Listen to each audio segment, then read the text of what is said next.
Người Chúa cho vì quý nhỏ không? Hay nào?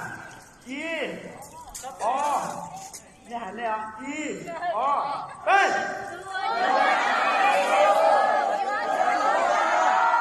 Chúa Giêsu.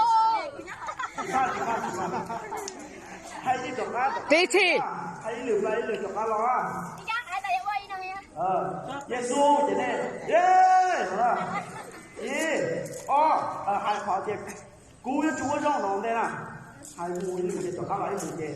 Yeah. Bên.